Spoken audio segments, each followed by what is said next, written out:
आगे बढ़िए, चौथी बात सुनिए। आला हज़रत फ़ाज़िल बरेलवी रहमतुल्लाह अलैह की फ़िक्र है, उनका पैगाम है, उनका नज़रिया है कि हुकूकुल इबाद का ख्याल रखा जाए।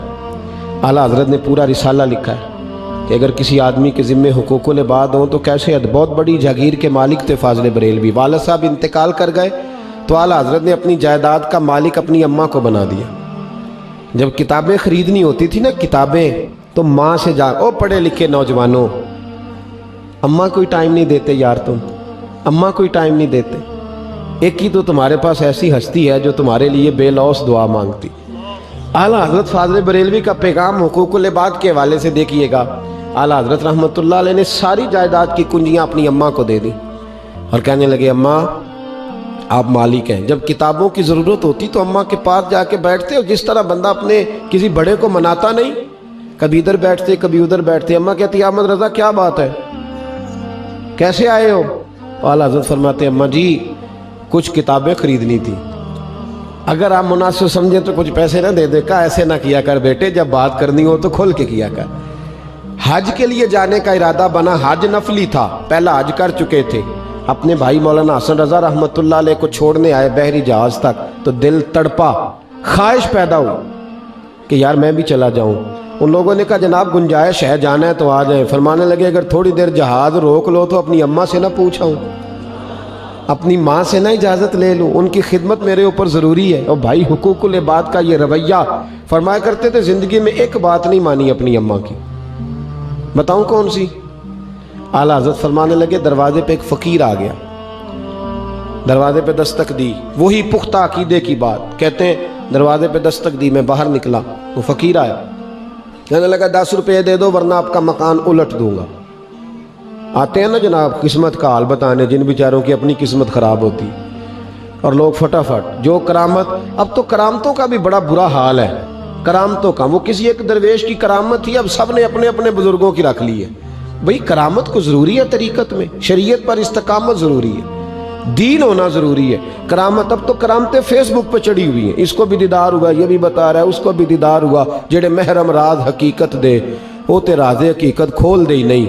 आज जिन्ना वेख्या नहीं वो करन गल्लां, जिन्ना वेख लिया हो ते बोल दे ही नहीं, जिन्ना वेख लिया हो ते बोल दे ही नहीं।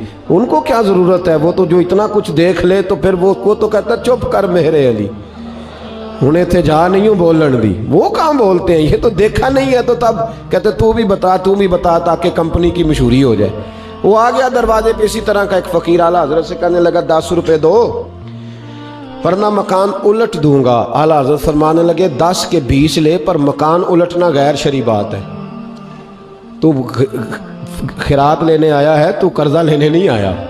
ये किस किस्म की खैरात है कि ना मिली तो मकान उलट दूंगा? साहब ये हम आते हैं ना जी, वो ऐसे हो जाएगा। और मेरा सुन्नी बेचारा फटाफट डर जाता है, जो करामत सुनाता डर जाता है। 2 दरवाजे पे लंबे बाल लेके आगे डर गया। वो क्या भाई, डरो अल्लाह ताला से, डरो अल्लाह से। और वैसे भी वली को तबाहियां करने नहीं आते, वो तो कौम को बचाने आते हैं। तो इतनी जल्दी कमज़ोर ना पड़े, तो हम मात हमारे अकीदों में शामिल हो गई। कमज़ोरी अकीदों में, जिसकी बात सुनते हो पता नहीं क्या हो, कुछ भी नहीं होने लगा, होता वो है जो मेरा रब करीम करता है।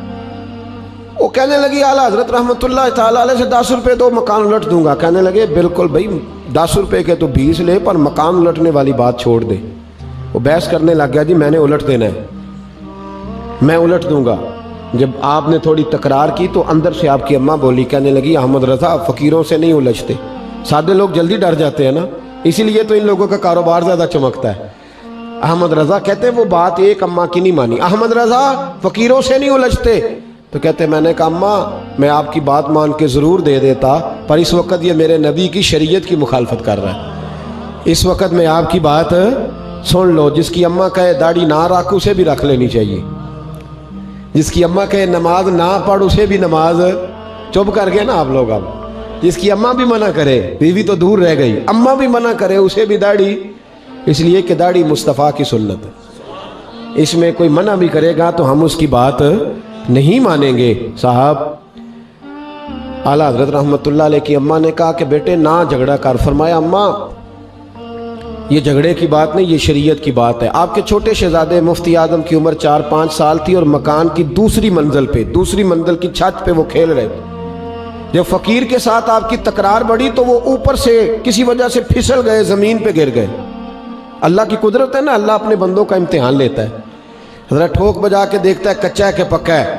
اب اسی لمحے جب فقیر سے بحث ہو رہی، شہزادہ گر گیا، گرے بھی گردن کے بل، اور بیٹا، اور نبی پاک کا فرمان ہے کہ اولاد آدمی کو بزدل کر دیتی۔ سرکار دو عالم علیہ السلام فرماتے اولاد کے ہاتھوں بندہ کمزور ہو جاتا۔ جب گرے شہزادے تو اماں اندر سے بولی احمد رضا تجھے کہا تھا نہ فقیروں سے الٹ، گر گیا نا بچہ۔ فاضل بریلوی کی آنکھوں میں آنسو آئے، کہا اماں میرا ایک بیٹا ہے، میرے 1000 بھی ہوں تو میں نبی پاک کی شریعت پہ قربان کر دوں گا۔ اندر دیکھنے نہیں گئے بیٹا گرا ہوا، دیکھنے نہیں گئے، بالکل نہیں، گرا تو گرا رہے۔ لیکن اگر اس کی وجہ سے آپ کہیں گے جب تیرا امام اتنا پختہ عقیدہ رکھتا ہے تو کسی ملنگ کے پیچھے کیسے لگ جاتا ہے؟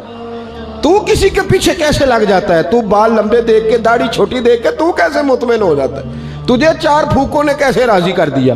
تو کیسے مطمئن؟ خدا کا واسطہ عقیدے کی مضبوطی پیدا کریں، ہم مسلمان ہیں، اللہ رسول کو ماننے والے ہیں۔ اعلیٰ حضرت رحمت اللہ نے اماں 1000 بیٹا بھی ہو تو قربان ہے، خبردار شریعت کی مخالفت نہیں کرنے دوں گا۔ آپ نے یہ لفظ ادا کیے تو شہزادے اعلیٰ کپڑے جھاڑ کے آ گئے، کہنے لگے ابا جی آپ کی زبان میں اللہ نے بڑا اثر رکھا ہے، میں دوسری منزل سے گزرا ہوں گردن کے بل، مجھے خراش بھی کوئی نہیں آئی۔ اعلیٰ حضرت نے اٹھ کے سینے سے لگایا، فرمانے لگے بیٹا یہ احمد رضا کی برکت نہیں، یہ رب رسول کی شریعت کی برکت ہے، یہ شریعت کا حسن ہے۔